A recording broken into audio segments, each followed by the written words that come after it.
વિદ્યાર્થી મિત્રો, VS EPR સિદ્ધાંત અંતર્ગત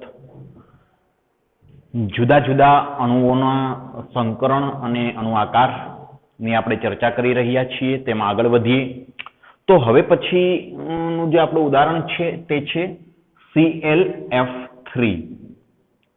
ClF3 મિત્રો, જોતા જરા વિચિત્ર લાગશે કે ClF3 કઈ રીતે શક્ય છે. તો સૌપ્રથમ તો વાત કરીએ તો તેમાં કેન્દ્રસ્થ પરમાણુ ક્લોરીન થશે મિત્રો, અને ફ્લોરીન તેની સાથે ફરતા ગોઠવાઈ અને ઇલેક્ટ્રોનની ભાગીદારી કરશે.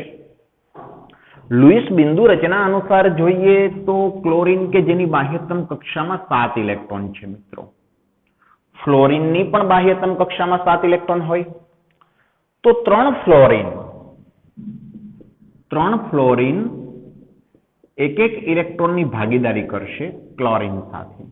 તો ચલો કે ભાઈ આ ફ્લોરીન ક્લોરીને એક ઇલેક્ટ્રોનની ભાગીદારી કરી, આ ફ્લોરીન અને ક્લોરીન પણ એક ઇલેક્ટ્રોનની ચલો ભાગીદારી કરે છે, આ ફ્લોરીન અને ક્લોરીન પણ એક ઇલેક્ટ્રોનની ભાગીદારી કરે છે. ઓકે, ચલો તો હવે ક્લોરીન પાસે કેટલા ઇલેક્ટ્રોન વધ્યા? 1 2 3 4, જેને હું અલગથી અહીં દર્શાવું છું. તો જુઓ, ClF3 છે તેમાં ક્લોરીન કે જેની બાહ્યતમ કક્ષામાં 7 ઇલેક્ટ્રોન છે તે પૈકી 3 ઇલેક્ટ્રોનની ભાગીદારી તે 3 અલગ અલગ ફ્લોરીનના પરમાણુ સાથે કરે છે. તો ફ્લોરીનના અષ્ટક તો પૂર્ણ થઈ જાય છે, આ અષ્ટક પૂર્ણ થઈ ગયું, ફ્લોરીનના અષ્ટક પૂર્ણ થાય છે. ક્લોરીનની બાબતે જો વાત કરીએ તો ક્લોરીન છે તેની બાહ્યતમ કક્ષામાં 2 ને 2 4, 2 6, 2 8 ને 2 10 ઇલેક્ટ્રોન થાય છે. તો આ અષ્ટક નિયમનો અપવાદ થયો મિત્રો, વિસ્તરિત અષ્ટક નું ઉદાહરણ થયું આ. તો ક્લોરીન છે તેની બાહ્યતમ કક્ષામાં 8 ની બદલે 10 ઇલેક્ટ્રોન થાય છે. તો આ અષ્ટક નિયમનો અપવાદ છે, વિસ્તરિત અષ્ટકનું આ ઉદાહરણ છે. ભલે હોય, આપણે તો તેની સંરચના જોવાની છે.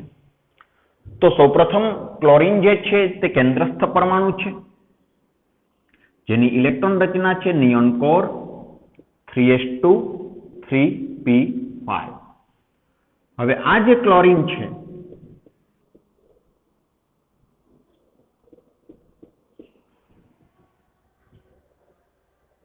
કે જેની પાસે એક અયુગ્મિત ઇલેક્ટ્રોન છે, તો આ અવસ્થામાં ક્લોરીન માત્ર એક જ ઇલેક્ટ્રોનની ભાગીદારી કરી શકે. આપણે જાણીએ છીએ કે સામાન્ય રીતે ક્લોરીન એક જ ઇલેક્ટ્રોનની ભાગીદારી કરતું હોય છે. HCl ક્લોરીન એક ઇલેક્ટ્રોનની ભાગીદારી કરે છે, પરંતુ અહીં ક્લોરીન 3 ઇલેક્ટ્રોનની ભાગીદારી કરે છે તે સ્પષ્ટ છે. ClF3 અણુ તો જ બનવાનો છે. તો ક્લોરીન પાસે 3 અયુગ્મિત ઇલેક્ટ્રોન હોવા જરૂરી છે, અને તેના માટે ક્લોરીનની ઉત્તેજિત અવસ્થા, મિત્રો ઉત્તેજિત અવસ્થા અનુકૂળતા મુજબ આપણે બનાવવી પડે. જેમ કે આ ક્લોરીન છે તેની ધરા અવસ્થાની ઇલેક્ટ્રોન રચના છે 3s2 3p5. હવે 3p પછી 3d કક્ષક ખાલી છે, 3p પછી 3d કક્ષક ખાલી છે. હું માત્ર આ એક જ ઇલેક્ટ્રોનનું અયુગ્મન કરું છું, બસ. માની લો કે આ એક ઇલેક્ટ્રોન જે py કક્ષકમાં છે તે ઉત્તેજિત થઈ અને 3d કક્ષકમાં જાય છે, બાકીના ઇલેક્ટ્રોન ઉત્તેજિત થતા નથી. હવે આવું શા માટે કર્યું? કારણ કે આપણને ખબર છે કે ક્લોરીનના 3 ઇલેક્ટ્રોનની ભાગીદારી કરવાની છે, તો 3 અયુગ્મિત ઇલેક્ટ્રોન હોવા જરૂરી છે. તો માત્ર 3 અયુગ્મિત ઇલેક્ટ્રોન બને તેવી ઉત્તેજિત અવસ્થા પસંદ કરવાની. તો આ એક ઇલેક્ટ્રોન જે છે 3py નો, તેને હું 3d કક્ષકમાં મોકલી દઉં તો હવે મારી પાસે થઈ જાય છે 3 અયુગ્મિત ઇલેક્ટ્રોન. તો બસ આ રીતે ઉત્તેજિત અવસ્થા છે તે આપણે ગોઠવવાની. એવું નહીં કે તમામ યુગ્મીકૃત ઇલેક્ટ્રોનને અયુગ્મન કરી નાખો, તેવું કરવાનું નથી. જરૂરિયાત અનુસાર યુગ્મીકૃત ઇલેક્ટ્રોનનું અયુગ્મન કરવાનું છે. ઓકે, હવે આ ક્લોરીનની ઉત્તેજિત અવસ્થા થઈ ગઈ, બરાબર. હવે શું થશે? હવે કઈ સીધી તો ભાગીદારી નહીં થાય, સૌપ્રથમ સંકરણ થશે, કયું સંકરણ થશે? તો કે સંકરણ થશે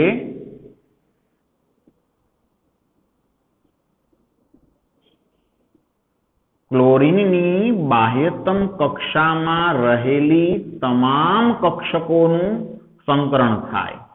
તમામ કહેતા ઇલેક્ટ્રોન ધરાવતી કક્ષકો. તો સંકરણ થશે sp3d સંકરણ. sp3d સંકરણ. શા માટે આને sp3d સંકરણ કહેવાય? કારણ કે આ સંકરણમાં એક s કક્ષક, 3 p કક્ષક અને 1 d કક્ષક ભાગ લે છે. તો sp3d સંકરણ. સંકરણ થવું એટલે શું? તો કે આ તમામ કક્ષકો મિશ્ર થશે, જેની શક્તિ સપાટીઓ જુદી જુદી છે. 3s ની ઓછી હોય, 3p ની થી વધુ શક્તિ સપાટી હોય, 3d ની એનાથી પણ વધારે હોય. પરંતુ સંકરણ થશે એટલે શું થશે? તો આ બધી કક્ષકો, 5 કક્ષકો છે, એક 3s, 3 3p, એક 3d, 5 કક્ષકો મિશ્ર થશે અને સમાન આકાર અને સમાન શક્તિ સપાટી ધરાવતી 5 સંકૃત કક્ષકો ઉદ્ભવશે. હવે 5 કક્ષકો કેવા આકારે ગોઠવાય? તો આપણે જાણીએ છીએ કે 5 સંકૃત કક્ષકો છે તે ત્રિકોણીય દ્વિપિરામિડ આકારે ગોઠવાય. તો ક્લોરીનના કેન્દ્રની ફરતે આ જે 5 કક્ષકો છે તે ત્રિકોણીય દ્વિપિરામિડ આકારે ગોઠવાશે. એટલે કે ત્રિકોણ આકારે 3 કક્ષક, સમતલને લંબરૂપે ઉપર અને નીચે એક એક કક્ષક રહેશે.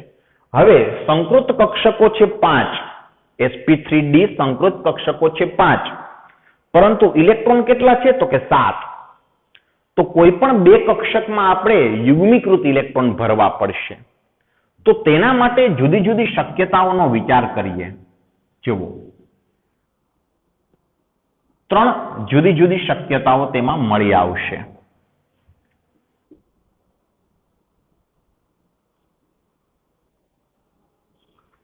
આ ત્રિકોણીય દ્વિપિરામિડ આકારે sp3d સંકૃત કક્ષકો ગોઠવાશે.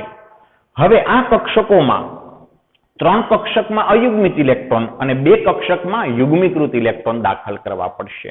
તો 3 શક્યતાનો વિચાર કરીએ આપણે. યુગ્મીકૃત ઇલેક્ટ્રોન ક્યાં રાખીશું અને અયુગ્મિત ઇલેક્ટ્રોન ક્યાં રાખીશું? તો પહેલી શક્યતા મિત્રો કે યુગ્મીકૃત ઇલેક્ટ્રોન છે એ ત્રિકોણ આકારે જે 3 કક્ષકો છે તેના ખૂણે રાખીશું અને બાકીના 3માં અયુગ્મિત ઇલેક્ટ્રોન. હું હમણાં આકાર પણ દર્શાવું છું. દાખલા તરીકે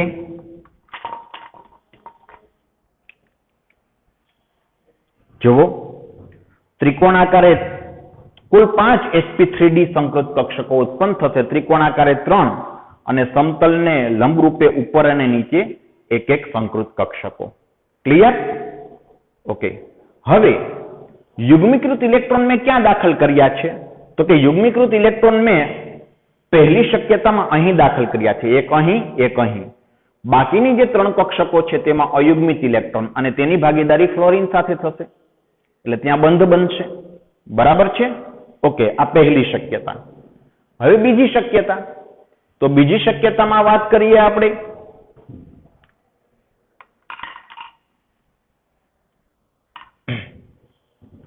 કે સમતલને લંબરૂપે ઉપર અને નીચે યુગ્મીકૃત ઇલેક્ટ્રોન રાખીએ, બાકી બધે અયુગ્મિત ઇલેક્ટ્રોન અને તેની ફ્લોરીનના એક એક ઇલેક્ટ્રોન સાથે ભાગીદારી થાય. અહીં પણ બાકીનાની ફ્લોરીન સાથે ભાગીદારી. આ બીજી શક્યતા છે. અને આ ત્રીજી શક્યતા દર્શાવું મિત્રો તો અબંધકારક ઇલેક્ટ્રોન યુગ્મ છે. યુગ્મીકૃત ઇલેક્ટ્રોન અબંધકારક ઇલેક્ટ્રોન યુગ્મ બનશે ને તે, તો સમતલને લંબરૂપે અથવા ઉપર અથવા તો નીચે એક રાખીએ અને એક સમતલના કોઈ પણ ખૂણે રાખીએ. આ 3 પૈકી કોઈ પણ ખૂણે રાખો, વાત એકની એક છે મિત્રો. તમે આ ખૂણે રાખો અયુગ્મિત અબંધકારક ઇલેક્ટ્રોન યુગ્મ, અહીંયા રાખો કે અહીંયા યુગ્મીકૃત ઇલેક્ટ્રોન રાખો, તો તે ત્રણેય ઘટના એક સમાન ગણાશે. હું અહીં રાખું છું.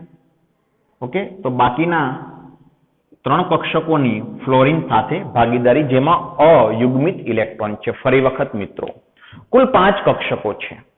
કુલ 5 કક્ષકો છે જે ત્રિકોણીય દ્વિપિરામિડ આકારે ગોઠવાશે. ત્રિકોણાકારે 3 કક્ષકો, સમતલને લંબરૂપે ઉપર નીચે એક એક કક્ષકો. હવે યુગ્મીકૃત ઇલેક્ટ્રોન જે છે, જે અબંધકારક ઇલેક્ટ્રોન યુગ્મો તરીકે વર્તવાના છે, તેને પહેલી શક્યતા માટે મેં જે ત્રિકોણનું સમતલ છે તેના 2 ખૂણા પર રાખ્યા છે. બીજી શક્યતા માટે મેં સમતલને લંબરૂપે ઉપર નીચે રાખ્યા છે. ત્રીજી શક્યતા માટે મેં સમતલને લંબરૂપે નીચે અને એક ત્રિકોણના ખૂણે રાખ્યા છે. અને બાકીની જે 3 કક્ષકો છે જેમાં અયુગ્મિત ઇલેક્ટ્રોન છે તેની ફ્લોરિન સાથે મેં ભાગીદારી પણ કરાવી છે. ફ્લોરિનની એક ઇલેક્ટ્રોન સાથે ભાગીદારી. તો હવે આ 3 સંરચના પૈકી સાચી સંરચના કઈ હશે? તો કે જેમાં સૌથી વધુ સ્થાયિત્વ હશે તે સાચી સંરચના ગણાશે અણુની. આ ત્રણેય રચના સાચી નથી ખરેખર, આ તો 3 શક્યતાઓ છે. તો ફરી વખત આપણે વાતને સમજી લઈએ કે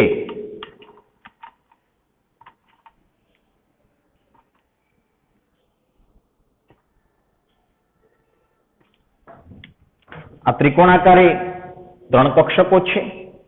સમતલને લંબરૂપે ઉપર અને નીચે એક એક કક્ષકો છે.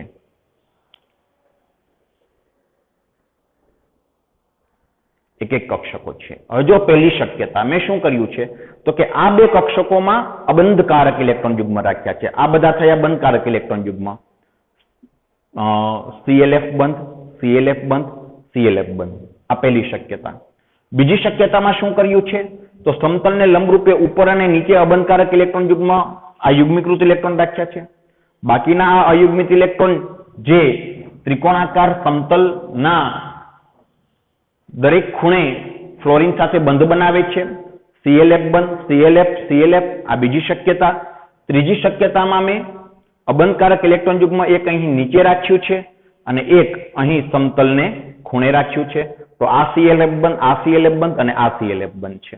હવે જો આપણે ત્રીજી શક્યતાની વાત કરીએ તો એક વસ્તુ યાદ રાખો કે VSEPR સિદ્ધાંત પ્રમાણે મુખ્ય તેની બાબત જે છે તે ઇલેક્ટ્રોન યુગ્મો વચ્ચેના અપાકર્ષણની છે.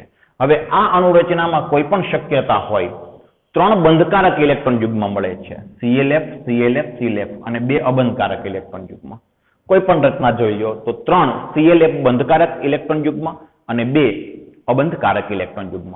યાદ રાખો અબંધકારક ઇલેક્ટ્રોન યુગ્મો વચ્ચે સૌથી વધુ અપાકર્ષણ થાય. અબંધકારક અને બંધકારક ઇલેક્ટ્રોન યુગ્મો વચ્ચે ઓછું અપાકર્ષણ હોય તેની કરતા. અને તેનાથી પણ ઓછું અપાકર્ષણ હશે બંધકારક ઇલેક્ટ્રોન યુગ્મો વચ્ચે. આ જ છે અપાકર્ષણનો સિદ્ધાંત, VSEPR સિદ્ધાંત, સંયોજકતા કોષ ઇલેક્ટ્રોન યુગ્મ અપાકર્ષણ. કે જે સંરચનામાં સૌથી ઓછું અપાકર્ષણ થશે તે સંરચના સ્થાયી હશે અને તેવો અણુનો આકાર હશે. તો સૌથી ઓછું અપાકર્ષણ નંબર 1 માં અનુભવાય છે. શા માટે નંબર 1 માં? તો બહુ સ્પષ્ટ કારણ છે એનું. કારણ કે નંબર 1 માં આ જે 2 અબંધકારક ઇલેક્ટ્રોન યુગ્મો છે તે એકબીજાને 120 ના ખૂણે છે, પ્રમાણમાં દૂર છે, જેથી અપાકર્ષણ બને તેટલું ઓછું થાય. હવે જુઓ સંરચના 2.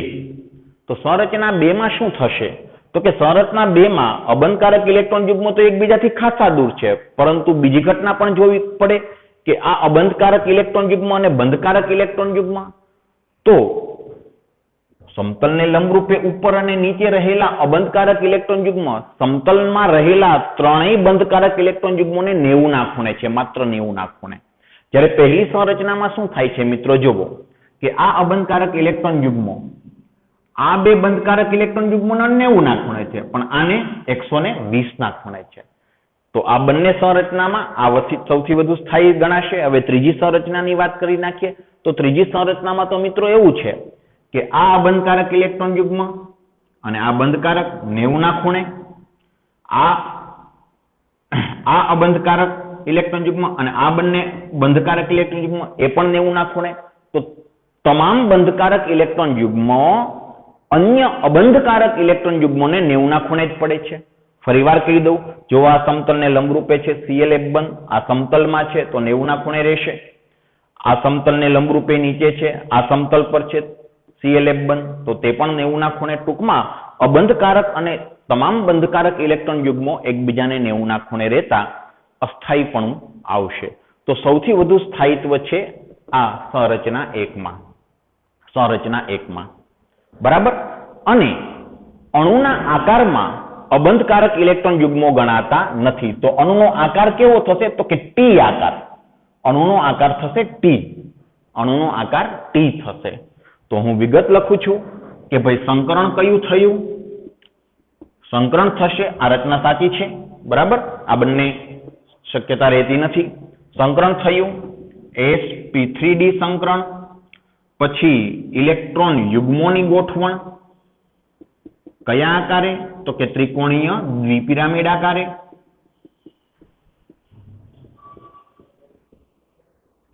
ત્રિકોણીય દ્વિપિરામિડ આકારે. અણુનો આકાર, તો કે અણુનો આકાર થશે ટી આકાર, કારણ કે અણુના આકારમાં અબંધકારક ઇલેક્ટ્રોન યુગ્મો ગણાતા નથી. તો ટી આકાર. બરાબર. અને અણુનો પ્રકાર, તો અણુનો પ્રકાર થશે AB3E2. E એટલે અબંધકારક ઇલેક્ટ્રોન યુગ્મ. AB3E2 આ થયો અણુનો પ્રકાર. તો આ સંપૂર્ણ વિગત થઈ ગઈ ClF3 ની. સંકરણ sp3d. આ ClF3 ની સંરચના ગણાશે. હવે આ ક્લોરીનની ઉત્તેજિત અવસ્થાની રચના હતી. આ ક્લોરીનની દ્રા અવસ્થાની ઇલેક્ટ્રોન રચનાની જે અવસ્થા હતી તે હતી. આ ClF3 ની થઈ ચૂકી છે, કારણ કે હવે ફ્લોરીન સાથે આપણે ભાગીદારી કરાવી નાખી. અને આ હવે કક્ષકો ખરેખર સંકૃત કક્ષકો બની ગઈ છે, કારણ કે આપણે sp3 સંકરણ થઈ ગયું છે તેમ માની લીધું છે. ઓકે. તો આ પૂરતી વિગત ClF3 અણુની થઈ ગઈ. આગળ જોઈએ તો તેના પછીનું જે ઉદાહરણ છે, હવે પછીનું જે ઉદાહરણ છે તે છે BrF5, બ્રોમિન પેન્ટાફ્લોરાઇડ. જો મિત્રો અષ્ટક નિયમનો આ પણ અપવાદ થાય. લુઈસ બિંદુ રચના બનાવી જોજો. બ્રોમિન છે તેની બાહ્યતમ કક્ષાના 7 ઇલેક્ટ્રોન પૈકી 5 ઇલેક્ટ્રોનની ભાગીદારી ફ્લોરિન સાથે કરજો તો વિસ્તૃત અષ્ટક ધરાવતી રચના મળશે. હવે તે આપણા માટે નવી વાત નથી. વાત કરું છું BrF5 ની. તો બ્રોમિન કેન્દ્રસ્થ પરમાણુ છે. હવે બ્રોમિન છે તેની ઇલેક્ટ્રોન રચના. હવે તમે કહેશો કે બ્રોમિનની ઇલેક્ટ્રોન રચના તો અમને આવડતી નથી, પરંતુ કશો વાંધો નહીં. ફ્લોરિન, ક્લોરિન, બ્રોમિન, આયોડિન 17મો સમૂહ. સમૂહમાં નીચે ઉતરો તો બાહ્યતમ કક્ષા છે તેની ઇલેક્ટ્રોન રચના તો સમાન જ હોય છે. બરાબર. તો જો તમે ગણતરી કરશો તો તમને ખ્યાલ આવશે કે બ્રોમિનની બાહ્યતમ કક્ષા ચોથી કક્ષા થશે અને 4s2 4p5 તેની ઇલેક્ટ્રોન રચના થશે. તો આર્ગોન 4s2 4p5.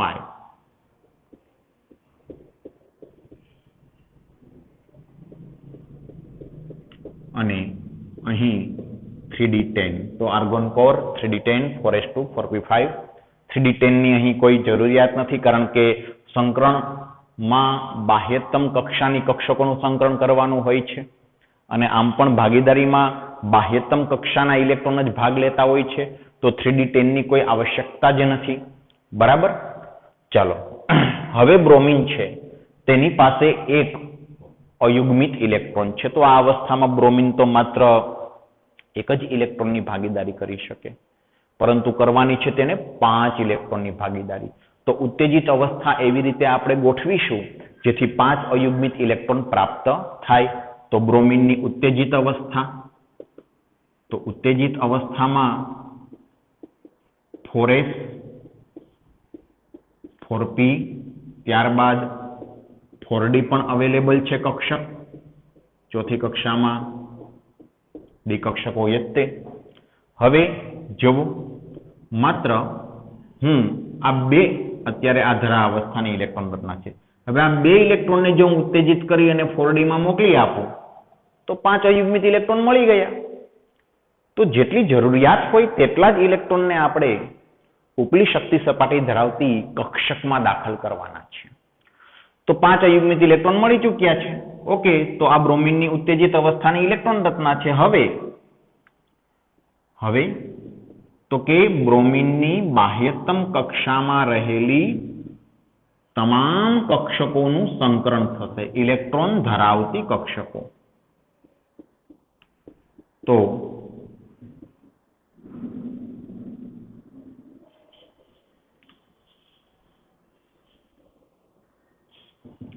સંકરણ થશે sp3d2 સંકરણ.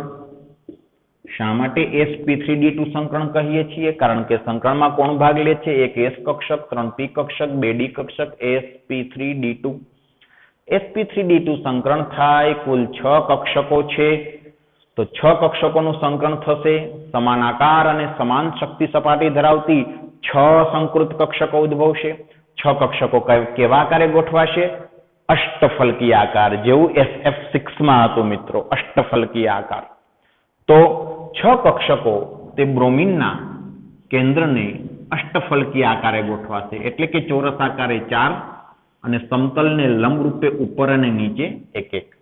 ચોરસ આકારે 4 કક્ષકો, ચોરસના સમતલને લંબરૂપે ઉપર અને નીચે એક એક કક્ષકો. આ કુલ જે 6 કક્ષકો છે તેમાં એક કક્ષકમાં અબંધકારક ઇલેક્ટ્રોન યુગ્મ રહેશે. હવે તે અબંધકારક ઇલેક્ટ્રોન યુગ્મ હું આ 6 કક્ષક પૈકી ગમે તે કક્ષકમાં રાખું તો કશો જ ફેર પડતો નથી, કારણ કે તમામ કક્ષકો નજીકની કક્ષકોથી 90 ડિગ્રીના ખૂણે જ પડે છે. તો સમતલને લંબરૂપે નીચે હું અબંધકારક ઇલેક્ટ્રોન યુગ્મ રાખું છું. બાકીની જે 5 કક્ષકો છે તેમાં અયુગ્મિત ઇલેક્ટ્રોન અને તેની ભાગીદારી ફ્લોરિન છે તેની pz કક્ષક સાથે થશે. તો મિત્રો આ BrF5 વિગત લખું છું. તો સંકરણ થયું sp3d2. ઇલેક્ટ્રોન યુગ્મોની ગોઠવણ કેવી થઈ? તો કે અષ્ટફલકીય આકારે, બરાબર. એક બંધકારક અને 5 એક અબંધકારક અને 5 બંધકારક ઇલેક્ટ્રોન યુગ્મ અષ્ટફલકીય આકારે ઇલેક્ટ્રોન યુગ્મ ગોઠવાયેલા છે. અણુનો આકાર, તો અણુનો આકારમાં અબંધકારક ઇલેક્ટ્રોન યુગ્મો ગણાતા નથી. માત્ર બંધકારક ઇલેક્ટ્રોન યુગ્મો છે તેના આ શિરોબિંદુઓને આપણે બંધના જોડી દઈએ તો જે આ આકાર થયો તે આકારને કહીશું ચોરસ પિરામિડલ આકાર. ચોરસ પિરામિડ, તળિયું જેનું ચોરસ છે તેવો પિરામિડ, ચોરસ પિરામિડલ આકાર. ચોરસ પિરામિડલ આકાર. ઓકે, ચોરસ પિરામિડલ આકાર. ઘણી વખત સમચોરસ પિરામિડ લખે છે. સમચોરસ એટલે સમાન બાજુઓ છે ચોરસની. અને અણુનો પ્રકાર કયો થશે? તો કે AB5E પ્રકારનો અણુ થશે. AB5E પ્રકારનો અણુ. AB5E એટલે એક અબંધકારક ઇલેક્ટ્રોન યુગ્મ છે. તો આ થયો અણુનો પ્રકાર. ક્લિયર? તો આ BrF5 નોંધ તમામ કરતા જજો મિત્રો. હવે તેના પછીનું ઉદાહરણ લઈએ. તો તેના પછીનું ઉદાહરણ જે છે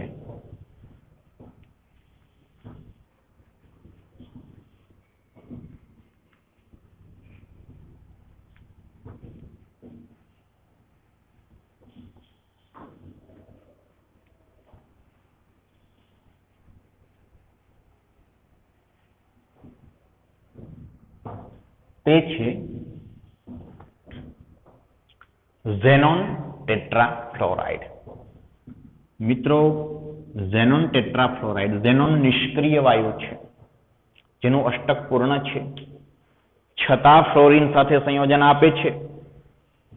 અષ્ટકનો અપવાદ, જેમાં આપણે વાત કરી હતી કે નિષ્ક્રિય વાયુઓના અષ્ટક પૂર્ણ હોવા છતાંય અમુક નિષ્ક્રિય વાયુઓ જેવા કે ઝેનોન અને ક્રિપ્ટોન તે સંયોજનો આપે છે. તો આ એક તેનું ઉદાહરણ કહી શકાય. હવે ઝેનોન જે કેન્દ્રસ્થ પરમાણુ થશે, મધ્યસ્થ પરમાણુની ઇલેક્ટ્રોન રચના પર જ સંકરણ અને અણુ આકારનો આધાર હોય છે તો સૌપ્રથમ મધ્યસ્થ પરમાણુની ઇલેક્ટ્રોન રચના લખવી પડશે. ઝેનોન મિત્રો 54 નંબર છે એટલે ક્રિપ્ટોન પછીનું તત્વ છે, નિષ્ક્રિય, બરોબર. અને તેની બાહ્યતમ કક્ષા 5s2 5p6 થશે અને અહીં 4d10 આવશે. તો આ ઝેનોન છે તેની ઇલેક્ટ્રોન રચના છે.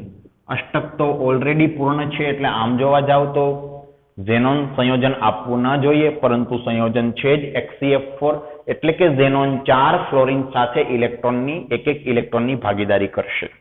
તો તેના માટે ઝેનોન પાસે 4 અયુગ્મિત ઇલેક્ટ્રોન હોવા જરૂરી છે. તો ઝેનોનની ઉત્તેજિત અવસ્થા ધારણ કરશે 4d10 5s2 અને 5p. હવે 4 અયુગ્મિત ઇલેક્ટ્રોન જો જોતા હોય તો મારે માત્ર 2 ઇલેક્ટ્રોનને ઉત્તેજિત કરી અને 5d માં મોકલવા પડે. તો 4 અયુગ્મિત ઇલેક્ટ્રોન થઈ ગયા. ઓકે, બરાબર. હવે 4 અયુગ્મિત ઇલેક્ટ્રોન થઈ ગયા, અયુગ્મિત ઇલેક્ટ્રોનની જ ભાગીદારી થાય.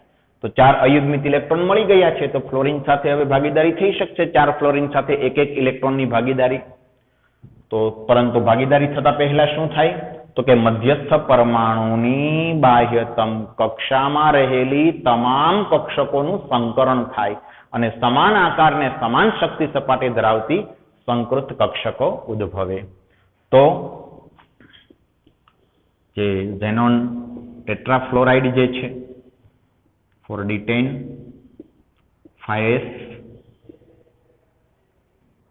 5p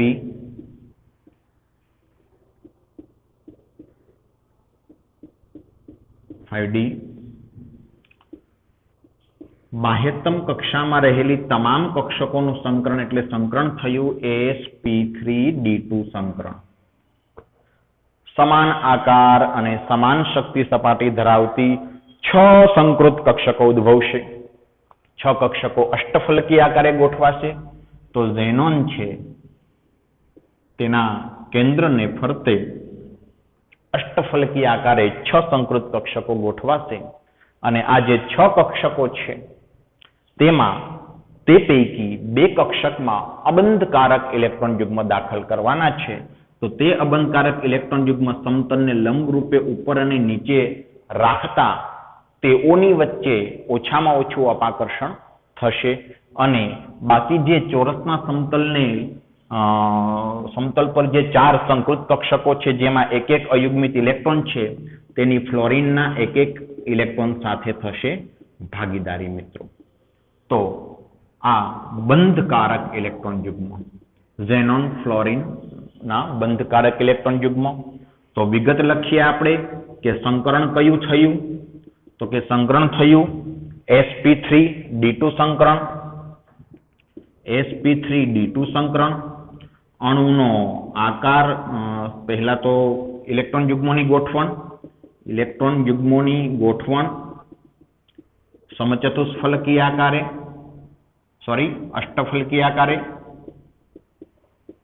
અષ્ટફલકી આકાર.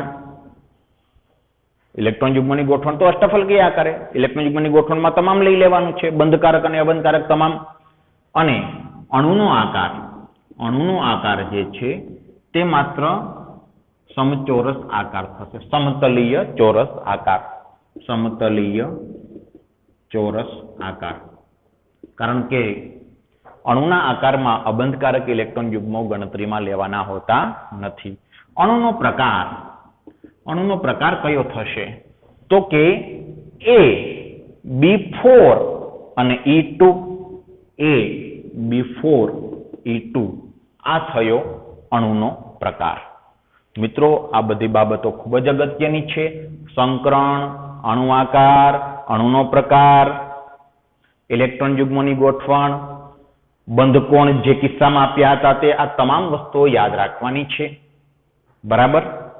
આની ઉપરના પ્રશ્નો ઘણી બધી વખત પૂછાતા હોય છે. તો આ થઈ ગયું ઝેનોન ટેટ્રાફ્લોરાઇડ. બરાબર. હવે આ સિવાયના અન્ય ઉદાહરણો પણ જોઈએ. તો હવે મિત્રો અત્યાર સુધી જે સંકરણો જોયા આપણે તેમાં કેન્દ્રસ્થ પરમાણુ માત્ર એક જ હતો.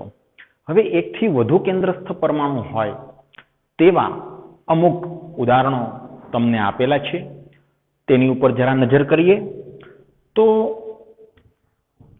પહેલું જે ઉદાહરણ છે તે છે મિત્રો ઇથેન. C2H6 પણ લખી શકાય છે અથવા CH3 બોન્ડ CH3. હકીકતે ઇથેન અણુ જે છે ઇથેન તેમાં કાર્બન જે છે કે જેની બાહ્યતમ કક્ષામાં 4 ઇલેક્ટ્રોન છે, અન્ય એક કાર્બન છે જેની પણ બાહ્યતમ કક્ષામાં 4 ઇલેક્ટ્રોન છે. તો બંને કાર્બન એક એક ઇલેક્ટ્રોનની ભાગીદારી કરે, કાર્બન બંધ કાર્બન. અને હવે કાર્બનના જે આ 3 ઇલેક્ટ્રોન વધ્યા પ્રત્યેક કાર્બનના તેની ભાગીદારી હાઇડ્રોજનના એક એક ઇલેક્ટ્રોન સાથે થાય છે. તો અહીં અષ્ટક નિયમ પણ જળવાય છે મિત્રો. કાર્બનના અષ્ટક પૂર્ણ થઈ જાય છે બંને કાર્બનના, હાઇડ્રોજન દરેકની ઇલેક્ટ્રોન રચના હિલિયમ જેવી થઈ જાય છે. તો ઇથેન અણુમાં કાર્બન બંધ હાઇડ્રોજન બંધ હાઇડ્રોજન બંધ હાઇડ્રોજન, કાર્બન બંધ કાર્બન, કાર્બન બંધ હાઇડ્રોજન. હવે અહીં આ બંને કાર્બન એ કેન્દ્રસ્થ પરમાણુ થશે. સંકરણમાં આપણે કેન્દ્રસ્થ પરમાણુ ને ધ્યાને લીધા હતા. અહીં 2 કેન્દ્રસ્થ પરમાણુ છે, બંને કાર્બન કેન્દ્રસ્થ છે મિત્રો. તો સૌપ્રથમ તો કાર્બનની જે ઇલેક્ટ્રોન રચના છે, carbon 6, helium core, 2s2, 2p2. આપણે જાણીએ છીએ કે આ ધરા અવસ્થાની ઇલેક્ટ્રોન રચના ગણાશે. કાર્બનની ધરા અવસ્થાની ઇલેક્ટ્રોન રચનામાં માત્ર 2 અયુગ્મિત ઇલેક્ટ્રોન છે, તો આ અવસ્થામાં કાર્બન માત્ર 2 ઇલેક્ટ્રોનની ભાગીદારી કરે. હવે આપણે જોઈ શકીએ છીએ કે કાર્બનને ખરેખર 4 ઇલેક્ટ્રોનની ભાગીદારી કરશે તો ઉત્તેજિત અવસ્થા પ્રાપ્ત થશે. તો ઉત્તેજિત અવસ્થામાં 2s નો ઇલેક્ટ્રોન ઉર્જાનું શોષણ કરી અને ખાલી 2p કક્ષકમાં જશે. આમ કાર્બન પાસે 4 અયુગ્મિત ઇલેક્ટ્રોન પ્રાપ્ત થશે. આ થઈ ગઈ કાર્બનની ઉત્તેજિત અવસ્થાની ઇલેક્ટ્રોન રચના 2s1 2p3 એમ લખી શકાય છે. આપણે ક્યારેય આ રીતે લખ્યું નથી પરંતુ લખી શકાય છે. ઉત્તેજિત અવસ્થાની ઇલેક્ટ્રોન રચના જે છે તે લખ્યું છે. 2s માં 1 ઇલેક્ટ્રોન, 2p માં 3 ઇલેક્ટ્રોન. ઓકે. હવે કાર્બન 4 ઇલેક્ટ્રોનની ભાગીદારી કરશે તે પહેલા કાર્બન પરમાણુની બાહ્યતમ કક્ષાની કક્ષકોનું સંકરણ થશે. જેવું સંકરણ મિથેનમાં થયું હતું તેવું sp3 સંકરણ. sp3 સંકરણ. ઓકે. sp3 સંકરણ થશે તો સમાન આકાર અને સમાન શક્તિ સપાટી ધરાવતી 4 સંકૃત કક્ષકો ઉદ્ભવશે અને તે કક્ષકો સમચતુષ્ફલકીય આકારે ગોઠવાશે 109 ડિગ્રી અને 28 મિનિટ ના ખૂણે, જેમાં એક એક ઇલેક્ટ્રોનના વિદ્યુત વાદળ છે અયુગ્મિત ઇલેક્ટ્રોનના. જે મિથેનમાં સંકરણ કર્યું હતું તેવું જ સંકરણ તદ્દન ઇથેનમાં થશે. હવે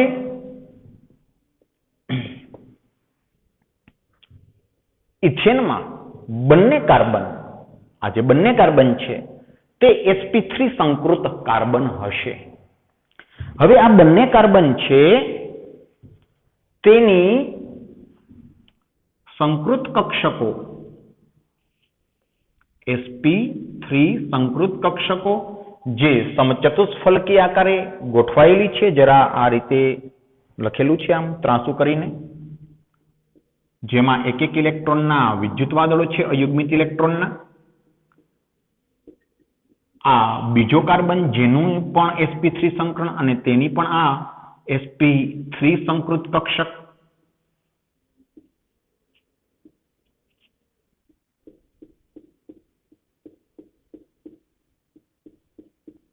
ઓકે.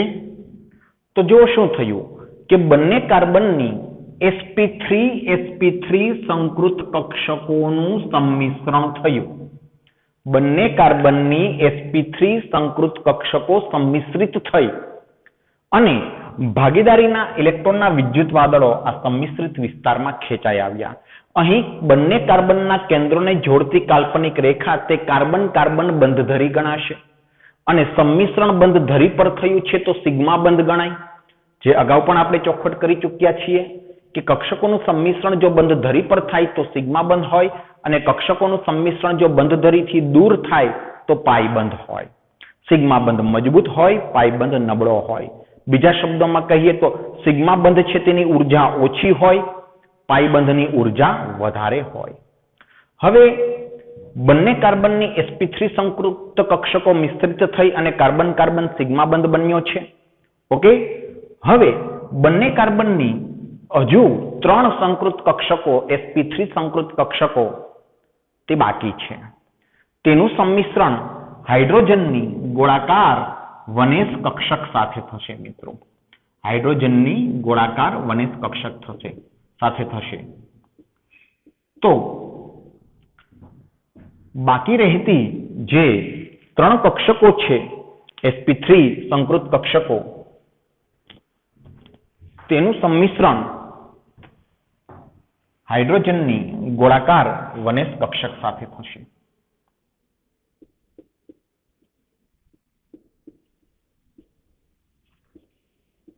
અને આ બની ગયો ઇથેન અણુ. બંધ સ્વરૂપે દર્શાવીએ તો કાર્બન બંધ કાર્બન,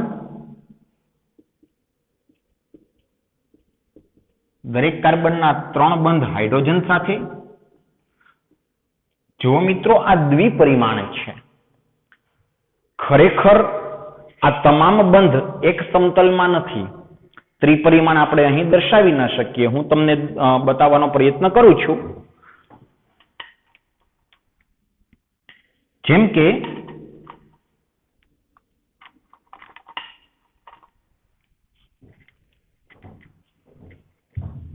આ કાર્બન સમચતુષ્ફલકી આકારે જે 4 કક્ષકો આવેલી છે. ઓકે, ચલો આ કાર્બન હવે આ રીતે દર્શાવું છું. કાર્બન બંધ કાર્બન એટલે અન્ય કાર્બનનું પણ sp3 સંકૃત કક્ષક અહીંયા સંમિશ્રિત થશે.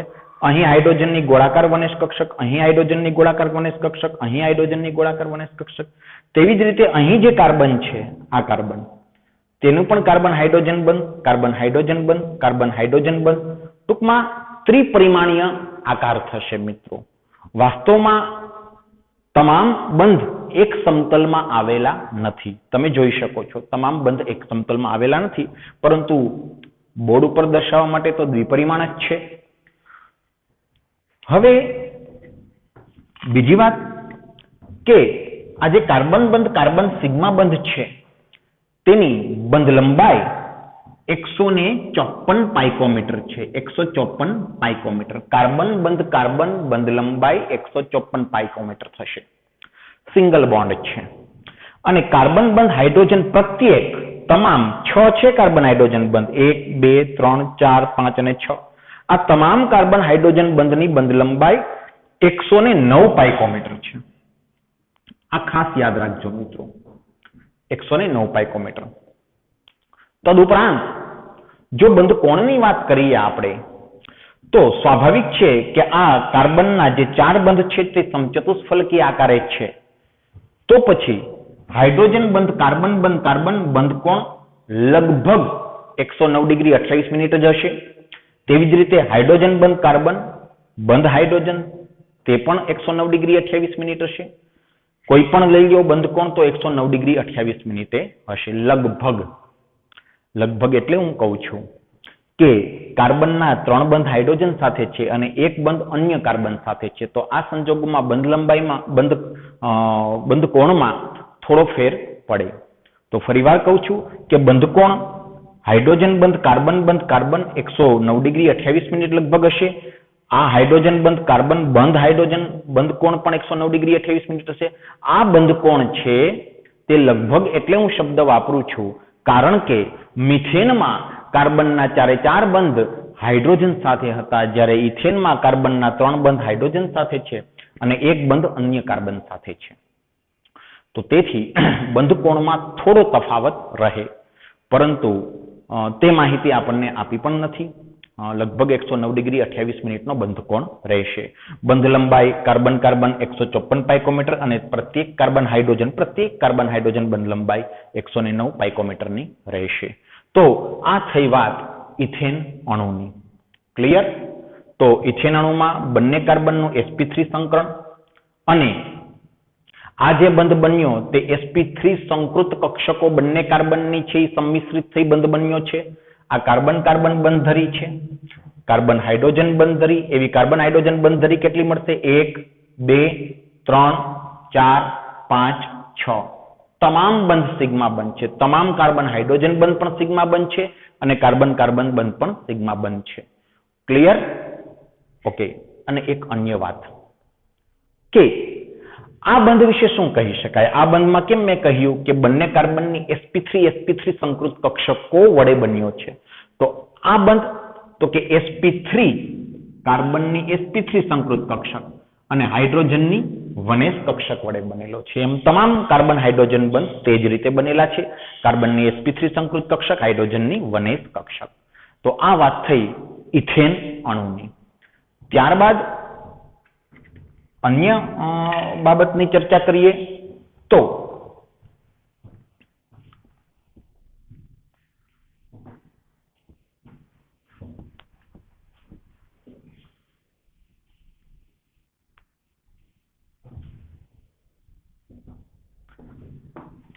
બીજું એક છે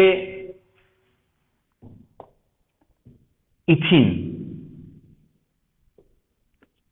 ઇથિન એટલે CH2 ડબલ બોન્ડ CH2. આ છે ઇથિન. આમ પણ લખે છે CH2 double bond CH2 ethene. હવે અહીં પણ આ બંને કાર્બન કેન્દ્રસ્થ પરમાણુ છે એટલે બંનેના સંકરણની વાત કરવી પડશે. લુઈસ બિંદુ રચના અનુસાર જોઈએ તો કાર્બનની બાહ્યતમ કક્ષામાં 4 ઇલેક્ટ્રોન હોય. હવે આ બે કાર્બન ની બાહ્યતમ કક્ષામાં 4 ઇલેક્ટ્રોન, બંને કાર્બન 2 ઇલેક્ટ્રોનની કરશે ભાગીદારી. હજુ 2 ઇલેક્ટ્રોન વધ્યા તેની ભાગીદારી કોની સાથે? તો કે હાઇડ્રોજન સાથે થશે 1 ઇલેક્ટ્રોનની. આ થઈ ગયો ઇથિનનો અણુ. કાર્બન દ્વિબંધ કાર્બન અને કાર્બન સિંગલ બોન્ડ હાઇડ્રોજન. બરાબર? તો અહીં વિશેષ વાત જે છે તે હવે સમજવાની છે મિત્રો. બરાબર ધ્યાન રાખજો કે કાર્બન 4 ઇલેક્ટ્રોનની ભાગીદારી કરે છે. કઈ રીતે કરે છે? અન્ય કાર્બન સાથે 2 ઇલેક્ટ્રોનની ભાગીદારી અને બાકીના 2 ઇલેક્ટ્રોનની ભાગીદારી હાઇડ્રોજન સાથે કરે છે. 4 બંધ તો બનાવે જ છે કાર્બન. તો કાર્બનની ધરા અવસ્થાની ઇલેક્ટ્રોન રચના હિલિયમ કોર 2s2 2p2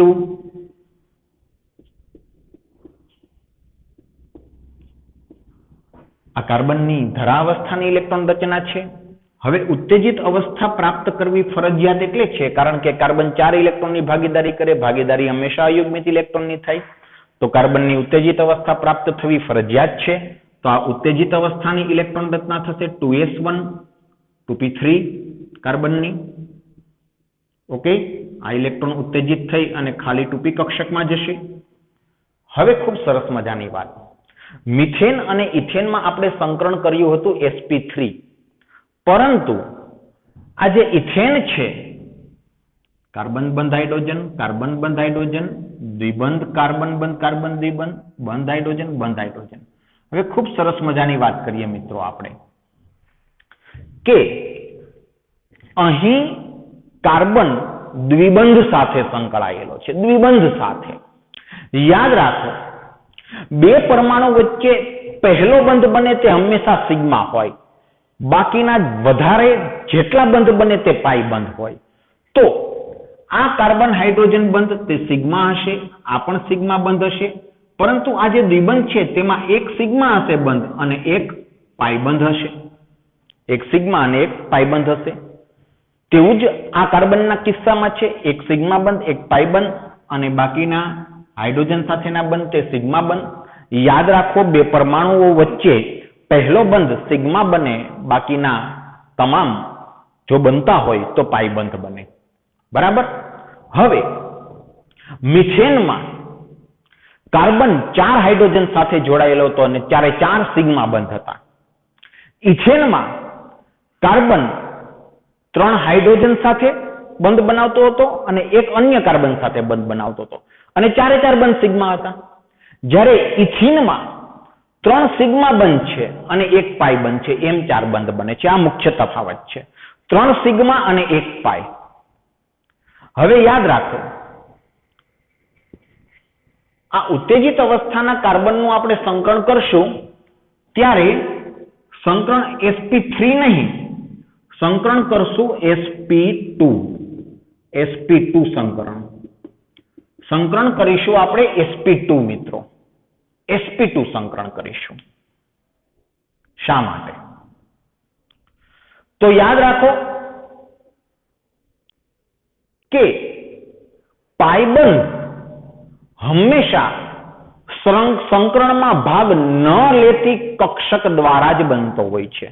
હવે પ્રત્યેક કાર્બન એક પાયબંધ તો બનાવે જ છે, તો એક કક્ષક, એક અયુગ્મિત ઇલેક્ટ્રોન ધરાવતી કક્ષક સંકરણમાં ભાગ લેશે નહીં અને તેના દ્વારા ખરેખર પાયબંધ બનશે.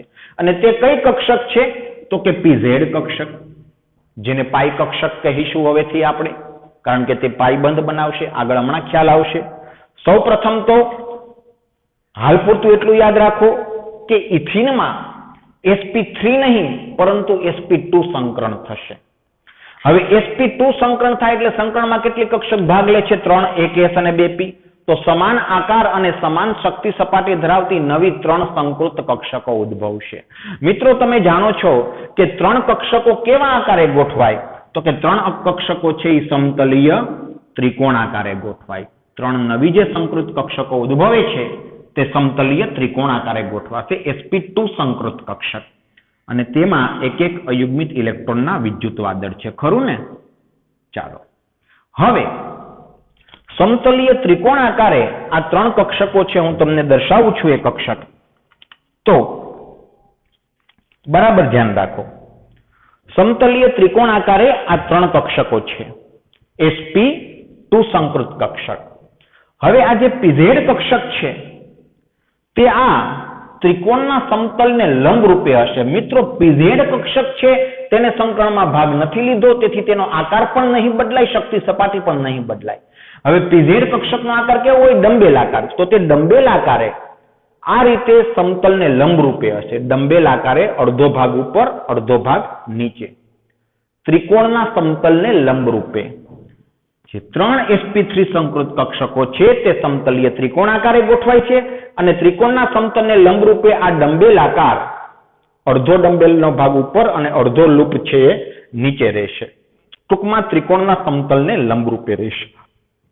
અહીં તો હું લંબ રૂપે દર્શાવી નહીં શકું, તો મિત્રો હું ડોટેડ લાઈનથી બતાવું છું. આ pz કક્ષક, જેમાં પણ એક ઇલેક્ટ્રોનનું વિદ્યુત વાદળ છે, હું દર્શાવતો નથી, છે જ એક ઇલેક્ટ્રોન. ક્લિયર? હવે આ સ્થિતિ છે આ કાર્બન અથવા તો આ કાર્બન બંનેની. બંને કાર્બન sp2 સંકૃત કાર્બન છે, sp3 સંકૃત નથી. મિથેન અને ઇથેનમાં sp3 સંકરણ થયા હતા. હમણાં તમને સમજાશે શા માટે sp2 સંકરણ. આગળ વધું છું.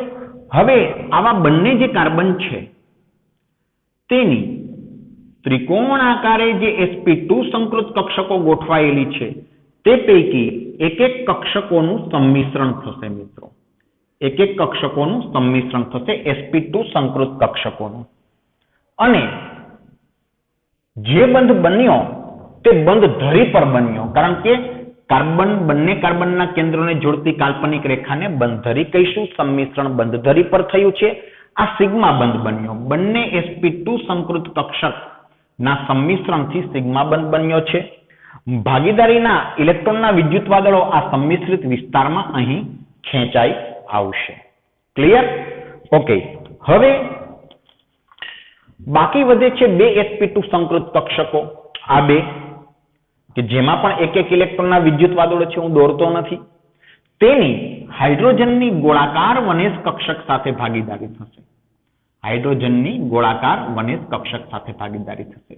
તો આ ભાગીદારી કોની થઈ? sp2 અને વનેસ કક્ષકની ભાગીદારી થઈ.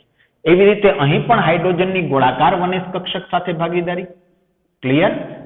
ઓકે, ચાલો હવે આ બંધ પણ સિગ્મા બંધ જ છે બધા કાર્બન હાઇડ્રોજન, કારણ કે બંધ ધરી કાર્બન હાઇડ્રોજન બંધ ધરી આ છે અને બંધ ધરી પર સંમિશ્રણ થયું, ભાગીદારીના વિદ્યુત વાદળો સંમિશ્રિત વિસ્તારમાં ખેંચાઈ આવશે. તો આ બંધ પણ સિગ્મા જ છે તમામ, બરાબર. આ કાર્બન હાઇડ્રોજન સિગ્મા બંધ છે ચારે ચાર, અને આ કાર્બન કાર્બન સિગ્મા બંધ છે, ખરું. હવે સમતલને લંબ રૂપે જે પીઝેડ કક્ષક છે જેમાં એક અયુગ્મિત ઇલેક્ટ્રોનનું વિદ્યુત વાદળ છે તે દર્શાવું.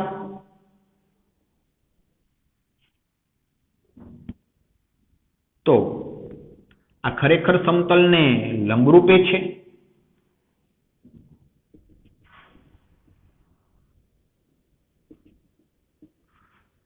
આ જે પીઝેડ કક્ષક છે બંને કાર્બનની, તે ઉપર અને નીચે આ રીતે બેન્ડ વળી અને સંમિશ્રિત થશે.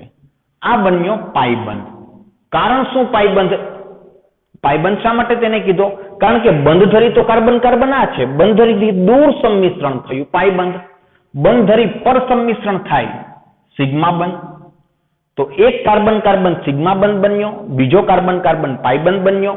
અગાઉ હું તમને ચોખવટ કરી ચૂક્યો છું મિત્રો કે આ બે પાઈબંધ નથી, આ એક જ પાઈબંધ છે. ક્લિયર? બરાબર. અને બીજી વસ્તુ, આ જે કક્ષક દોરી તે સમતલને લંબ છે. કયું સમતલ? તો માની લો ને કે આ બોર્ડ છે તે જ સમતલ છે, તો તેને લંબ રૂપે એટલે ડંબેલ આકારનો અડધો ભાગ આમ તમારી તરફ હશે, અડધો ભાગ બોર્ડની પાછળ હશે. તો સંમિશ્રણ ખરેખર એક આમ થશે અને એક બોર્ડની પાછળ થશે, આગળની તરફ અને પાછળની તરફ. ક્લિયર? આમ પાછળની તરફ અને આગળની તરફ. તો આખો આકાર આપણને કેવું બતાશે? તો તમે થોડું વિઝ્યુઅલાઇઝ કરશો તો સમજાશે. જુઓ,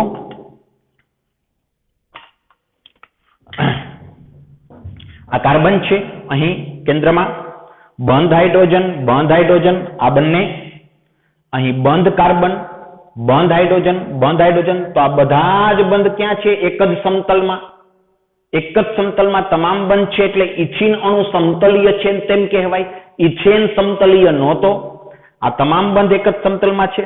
અને આ જે પાઈબંધ છે, ચલો તેને લંબરૂપે દર્શાવીએ. ઓકે, આ લંબરૂપે, અહીં પણ લંબરૂપે પીઝેડ કક્ષક. તો ઉપર સંમિશ્રણ થશે અને નીચે સંમિશ્રણ થશે. સમજ્યા? આ સમતલને લંબરૂપે ઉપર અને નીચે સંમિશ્રણ થશે અને પાઈબંધ બનશે. બંધ ધરીથી દૂર સંમિશ્રણ ઉપર અને નીચે.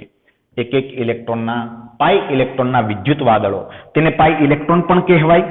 પાઈબંધમાં ભાગ લેતા ઇલેક્ટ્રોન પાઈ ઇલેક્ટ્રોન કહેવાય મિત્રો. બરાબર. તો આ થઈ ગયો ઇથિન અણુ. બંધ સ્વરૂપે દર્શાવું.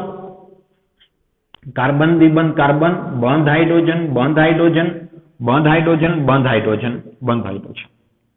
ઓકે. હવે અહીં કાર્બન કાર્બન બંધ લંબાઈ 134 પાઇકોમીટર છે. યાદ કરો, ઇથેનમાં આ બંધ લંબાઈ 154 પાઇકોમીટર હતી. સ્વાભાવિક છે, બંધ ક્રમાંક વધ્યો તો બંધ લંબાઈ ઘટી. ઇથેનમાં કાર્બન કાર્બન સિંગલ બોન્ડ હતો તો બંધ લંબાઈ વધુ હતી, 154 પાઇકોમીટર. અહીં દ્વિબંધ છે કાર્બન કાર્બન, તો સ્વાભાવિક બંધ લંબાઈ ઘટશે, 134 પાઇકોમીટર રહેશે. વળી આ જે ત્રણ કક્ષકો છે સમતલીય ત્રિકોણાકાર sp3 સંકૃત કક્ષકો, તેના વચ્ચેનો ખૂણો કેટલો હોય? 120 ડિગ્રીનો. તો આપણી અપેક્ષા હોય કે આ કાર્બન બંધ હાઇડ્રોજન, આ બંધ કોણ 120 નો હોવો જોઈએ, પરંતુ 120 નો નહીં, થોડો વધુ 121 ડિગ્રીનો હોય છે. તો તમને એમ થાય કે શા માટે થોડો વધી ગયો? કારણ કે આ જે પાઈ ઇલેક્ટ્રોનના વિદ્યુત વાદળો અહીં છે ને, તે આ ઇલેક્ટ્રોન યુગ્મોને અપા કરશે, આ બંધકારક ઇલેક્ટ્રોન યુગ્મોને, કાર્બન હાઇડ્રોજન. તેના કારણે આ બંધ કોણ થોડો સંકોચાશે. બરાબર. અને આ બંધ કોણ છે તે હાઇડ્રોજન બંધ કાર્બન, આ બંધ કોણ છે તે લગભગ 117.6 ડિગ્રી હોય છે. 117.6 ડિગ્રી. ક્યાંક તમને 117.5 ડિગ્રી કે 118 ડિગ્રી જોવા મળશે. આશરે છે મિત્રો. આપણને જે ટેક્સ્ટ બુકમાં આંકડા આપ્યા છે તેને સાચા માનીશું. ક્લિયર? બીજી વાત, ખૂબ સરસ મજાની અને સમજવા જેવી વાત, કે કાર્બન હાઇડ્રોજન બંધ લંબાઈ છે તે 108 પાઇકોમીટર છે. પ્રત્યેક કાર્બન હાઇડ્રોજન બંધ લંબાઈ 108 પાઇકોમીટર છે કાર્બન હાઇડ્રોજન બંધ. હવે જુઓ ખૂબ સરસ મજાની વાત. ઇથેનમાં કાર્બન હાઇડ્રોજન બંધ લંબાઈ 109 પાઇકોમીટર હતી. ઇથેનમાં કાર્બન હાઇડ્રોજન બંધ લંબાઈ 109 પાઇકોમીટર હતી. આ ખૂબ સરસ મજાની વાત છે, સમજવા જેવી. 109 પાઇકોમીટર હતી. જ્યારે ઇથીનમાં કાર્બન હાઇડ્રોજન બંધ લંબાઈ 108 પાઇકોમીટર છે. આ થોડું વિચિત્ર લાગે, કારણ કે આ બંને કાર્બન હાઇડ્રોજન વચ્ચે સિંગલ બોન્ડ છે, આ બંધ પણ કાર્બન હાઇડ્રોજન વચ્ચે સિંગલ બોન્ડ છે, તો શા માટે બંધ લંબાઈ ઘટી? તો તેનું સ્પષ્ટ અને ખૂબ સરસ મજાનું કારણ છે. બરાબર યાદ રાખજો, બહુ સરસ મજાની વાત છે. યાદ રાખો, સિંગલ બોન્ડ ધરાવતા કાર્બન કરતા ડબલ બોન્ડ ધરાવતા કાર્બનની વિદ્યુત ઋણતા વધારે હોય છે. છે ને વિચિત્ર વાત? છે તો કાર્બન જ. વિદ્યુત ઋણતા યાદ કરો મિત્રો. વિદ્યુત ઋણતા પ્રકરણ 3. કાર્બનની વિદ્યુત ઋણતા આમ તો નક્કી જ હોય, પરંતુ સિંગલ બોન્ડ ધરાવતા કાર્બન કરતા ડબલ બોન્ડ ધરાવતા કાર્બનની વિદ્યુત ઋણતા વધારે હશે. તમને એમ થાય શા માટે? તો તે પણ હું સમજાવીશ. પરંતુ હાલ સ્વીકારી લઈએ છીએ, સિંગલ બોન્ડ ધરાવતા કાર્બન કરતા ડબલ બોન્ડ ધરાવતા કાર્બનની વિદ્યુત ઋણતા વધારે હોય છે, અને તેના કારણે આ ઇલેક્ટ્રોન યુગ્મ જેમ વિદ્યુત ઋણતાનો તફાવત વધુ હશે બે તત્વો વચ્ચે, તેમ બંધ મજબૂત હશે, બંધ લંબાઈ થોડી ટૂંકી હશે. અને તેના કારણે જ આ બંધ લંબાઈ બંધ હાઇડ્રોજન 109 પાઇકોમીટર છે, 108 પાઇકોમીટર છે. જાજો તફાવત નથી, પણ તફાવત છે. કારણ કે સિંગલ બોન્ડ ધરાવતા કાર્બન કરતા ડબલ બોન્ડ ધરાવતા કાર્બનની વિદ્યુત ઋણતા થોડી વધારે હોય છે, થોડી વધારે. તો વિદ્યુત ઋણતાનો વધુ તફાવત જો જાગે બે તત્વો વચ્ચે, જેની વચ્ચે ભાગીદારી થઈ છે, એના વચ્ચે વિદ્યુત ઋણતાનો જો વધુ તફાવત હશે તો બંધ ટૂંકો હશે, મજબૂત હશે. આ એક હકીકત છે. હવે તમને પ્રશ્ન થાય કે છે તો બંને કાર્બન, શા માટે આ કાર્બનની વિદ્યુત ઋણતા વધારે દ્વિબંધ ધરાવતા? તો તેનું કારણ કહું મિત્રો. જુઓ, આ જે બંધ બન્યો છે તે કાર્બનની sp2 સંકૃત કક્ષક અને હાઇડ્રોજનની 1s કક્ષક વચ્ચે બન્યો છે. જ્યારે ઇથેનમાં જે બંધ બનતો હતો તે કાર્બનની sp3 સંકૃત કક્ષક અને હાઇડ્રોજનની 1s કક્ષક વચ્ચે બનતો હતો. હવે ખૂબ સરસ મજાની વાત સાંભળો, યાદ રાખો, નોંધ કરી લેજો કે sp2 સંકરણ થાય તેમાં કોણ ભાગ લે? એક s કક્ષક ને બે p કક્ષક. sp2 સંકરણ થાય તેમાં એક s કક્ષક ને બે p કક્ષક ભાગ લે. તો સંકરણના અંતે જે ત્રણ સમાન આકાર ને સમાન શક્તિ સપાટી ધરાવતી કક્ષક ઉત્પન્ન થઈ, તેમાં s કક્ષકનો ભાગ કેટલો છે? 33%. 33% s લક્ષણ છે મિત્રો. 33% s લક્ષણ. 33% s લક્ષણ છે. શેમાં? sp2 સંકરણમાં. sp2 સંકૃત કક્ષકમાં, પ્રત્યેક sp2 સંકૃત કક્ષકમાં s લક્ષણ 33% છે. પરંતુ જો sp3 સંકરણ થાય, જેવું ઇથેનમાં થયું હતું, sp3 સંકરણ થાય તો તેમાં કઈ કક્ષક ભાગ લે? એક s અને 3p. હવે એક s અને 3p કક્ષક ભાગ લે અને જે સંકૃત કક્ષક ઉત્પન્ન થઈ sp3 સંકૃત કક્ષક, ઇથેનમાં sp3 સંકૃત કક્ષક, એ પ્રત્યેક સંકૃત કક્ષકમાં s લક્ષણ કેટલું હશે? તો કે 25%. sp3 સંકૃત સંકરણમાં 25% s લક્ષણ હશે. જ્યારે sp2 સંકરણમાં s લક્ષણ 33% હશે. એટલે કે sp2 સંકૃત કક્ષક છે ઇથીનની, તેમાં s લક્ષણ વધારે છે.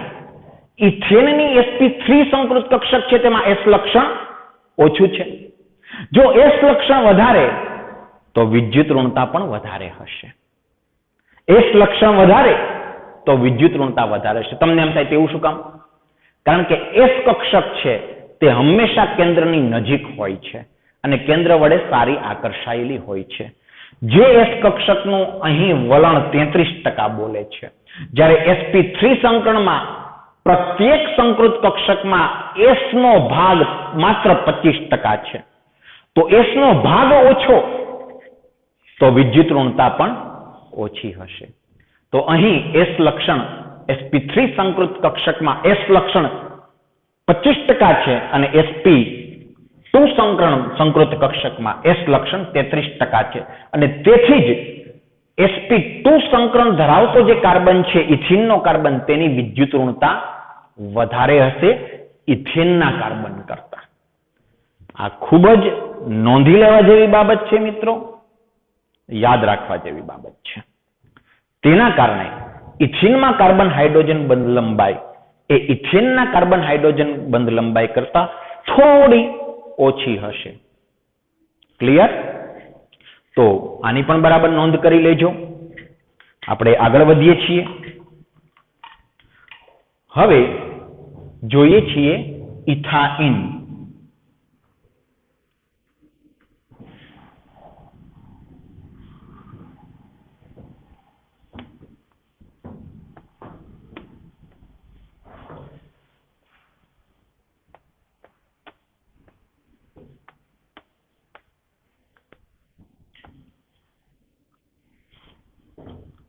મિત્રો ઇથાઇન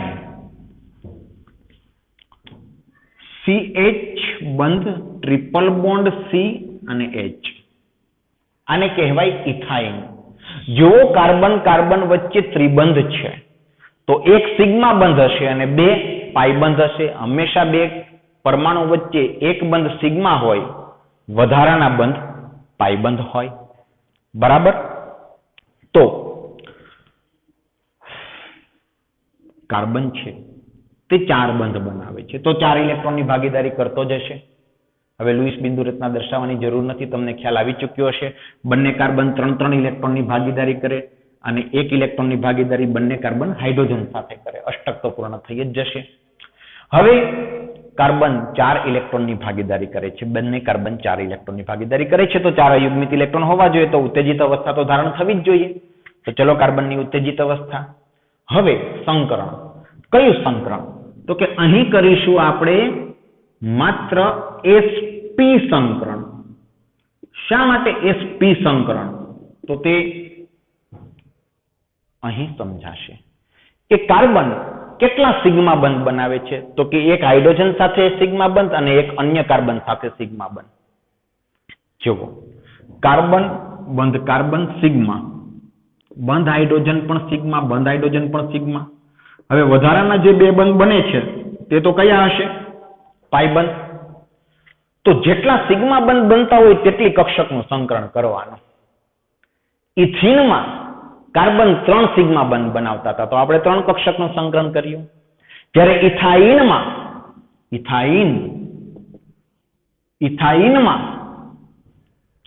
કાર્બન 2 સિગ્મા બંધ બનાવે છે તો 2 જ કક્ષકનું સંકરણ કરીશું મિત્રો આપણે.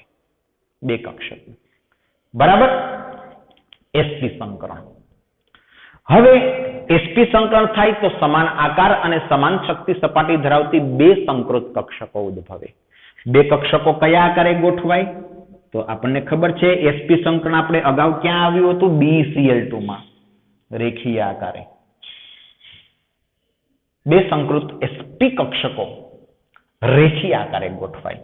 હવે જે 2 કક્ષકોએ સંકરણમાં ભાગ નથી લીધો તે py અને pz કક્ષકો ક્યાં અસ્તિત્વ ધરાવતી હશે? તો કે આ જે રેખીય આકાર છે તેને લંબરૂપે એક કક્ષક, કે ચાલો તે py છે, અને બીજી કક્ષક આમ લંબરૂપે હશે, પરંતુ હું અહીં તો એવી રીતે નહીં બતાવી શકું. તો તેને પણ મારે આ રીતે ડોટેડ લાઈનથી બતાવવી પડશે. ઓકે, શું ચિત્ર છે તે જુઓ. કાર્બનનું કેન્દ્ર છે, એક sp સંકૃત કક્ષક આમ, એક અહીંયા રેખીય આકારે 2 કક્ષકો, એક ડંબેલાકાર સમતલને લંબરૂપે,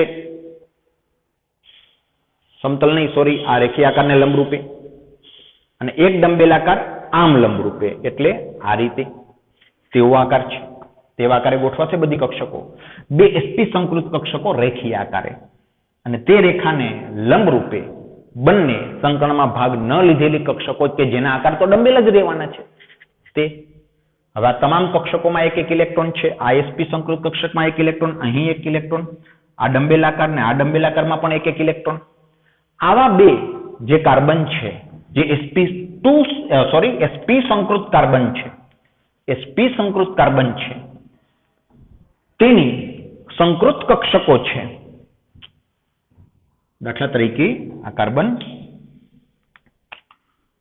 એની sp સંકૃત કક્ષક, આ બીજો કાર્બન, તેની sp સંકૃત કક્ષક. બંને સંકૃત કક્ષક વચ્ચે ભાગીદારીથી સિગ્મા બનશે. એક વસ્તુ યાદ રાખો બીજી, કે સંકૃત કક્ષકો વડે હંમેશા સિગ્મા બંધ બને અને સંકરણમાં ભાગ ન લીધેલી કક્ષકો વડે હંમેશા પાઈ બંધ બનતો હોય. તે પણ હકીકત છે. અગાઉના ઉદાહરણમાં પણ આપણે જોયું. તો બંનેની sp સંકૃત કક્ષકો મિશ્ર થાય છે, બંધ ધરી છે કાર્બન કાર્બન, તેની પર સંમિશ્રણ થાય છે સિગ્મા બંધ. ઓકે, અને બાકી વધી જે બે બંને કાર્બનની એક એક sp સંકૃત કક્ષક, તેની હાઇડ્રોજનની ગોળાકાર વનેશ કક્ષક સાથે ભાગીદારી થઈ. ક્લિયર? એ પણ કાર્બન હાઇડ્રોજન સિગ્મા બંધ બન્યો. હવે આ જે છે રેખીય આકારે બે કક્ષકો, તેને લંબ રૂપે આને અને આને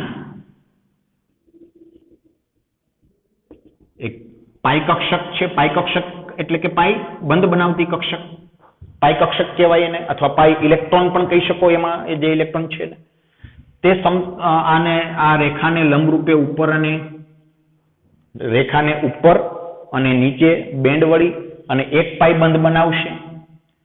બરાબર? બીજો પાઈ બંધ કઈ રીતે બનશે?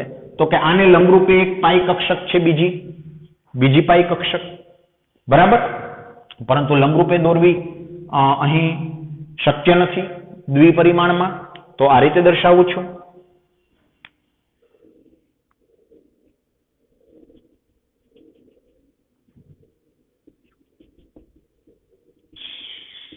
તે પણ આ રીતે સંમિશ્રણ પામી અને બીજો પાઈબંધ રચશે. આ બીજો પાઈબંધ. આ 1 2 3 4 પાઈબંધ નથી, બે જ પાઈબંધ છે, જે તમે જાણો છો. બરોબર? તો એક સિગ્મા બંધ અને બે પાઈબંધ. તો કાર્બન કાર્બન ત્રિબંધ બન્યા. તો કાર્બન બંધ સિગ્મા, આ પાઈબંધ ત્રિબંધ, કાર્બન કાર્બન બંધ હાઇડ્રોજન, બંધ હાઇડ્રોજન. આખા અણુનો આકાર કેવો? તો કે રેખીય આકાર. આ રેખીય આકારનો અણુ કહેવાશે. બરોબર? અને હાઇડ્રોજન બંધ, કાર્બન બંધ કોણ 180 ડિગ્રીનો. બરાબર? ઓકે. બીજી વસ્તુ, ત્રિબંધ બન્યો છે કાર્બન કાર્બન વચ્ચે, અને આ ત્રિબંધ છે તેની બંધ લંબાઈ 120 પાઇકોમીટર છે. કારણ કે કાર્બન કાર્બન સિંગલ બોન્ડ કરતા ડબલ બોન્ડમાં બંધ લંબાઈ ઓછી અને ટ્રિપલ બોન્ડમાં તેનાથી પણ ઓછી રહેશે. જેમ બંધ ક્રમાંક વધે તેમ બંધ લંબાઈ ઘટે. તો ઇથેનમાં 154 પાઇકોમીટર હતી કાર્બન કાર્બન બંધ લંબાઈ, ઇથિનમાં 134 પાઇકોમીટર હતી, અને અહીં છે મહજ 120 પાઇકોમીટર, કારણ કે ત્રિબંધ બન્યો છે. તદુપરાંત કાર્બન હાઇડ્રોજન બંધ લંબાઈ છે તે 106 પાઇકોમીટરની છે. અહીં પણ તે જ વાત લાગુ પડશે. જુઓ, ઇથેનમાં કાર્બન હાઇડ્રોજન બંધ લંબાઈ 109 પાઇકોમીટર હતી, ઇથિનમાં 108 પાઇકોમીટર, અને અહીં ઇથાઇનમાં 106 પાઇકોમીટર. બંધ લંબાઈ હજુ ઘટી કાર્બન હાઇડ્રોજનની. શા માટે? કારણ કે આ જે કાર્બન હાઇડ્રોજન બંધ બન્યો તે કેવી રીતે બન્યો? તો કે કાર્બનની sp સંકૃત કક્ષક ને હાઇડ્રોજનની વનેશ કક્ષક સંમિશ્રણ થઈને. હવે કાર્બનની sp સંકૃત કક્ષકમાં s લક્ષણ કેટલું છે? 50%. કારણ કે sp સંકરણ, એક s અને એક p, બે કક્ષકનું સંકરણ થાય છે. તો પ્રત્યેક સંકૃત કક્ષકમાં s લક્ષણ 50% હશે. જેમ s લક્ષણ વધુ તેમ વિદ્યુત ઋણતા પણ વધશે. તો સિંગલ બોન્ડ ધરાવતા કાર્બન કરતા ડબલ બોન્ડ અને ડબલ બોન્ડ ધરાવતા કાર્બન કરતા ટ્રિપલ બોન્ડ ધરાવતા કાર્બનની વિદ્યુત ઋણતા વધારે હશે. કારણ કે તે કાર્બન sp સંકૃત કક્ષક છે તેનું સંમિશ્રણ કરે છે હાઇડ્રોજનની વનેશ કક્ષક સાથે. તો sp સંકૃત કક્ષકમાં s લક્ષણ 50% હશે. જેમ s લક્ષણ વધારે તેમ વિદ્યુત ઋણતા પણ વધારે હશે. અને તેના કારણે ઇથાઇનમાં કાર્બન હાઇડ્રોજન બંધ લંબાઈ ઇથેન અને ઇથિન કરતા પણ ઓછી રહેશે. ક્લિયર? તો આ ઇથાઇનની વાત થઈ.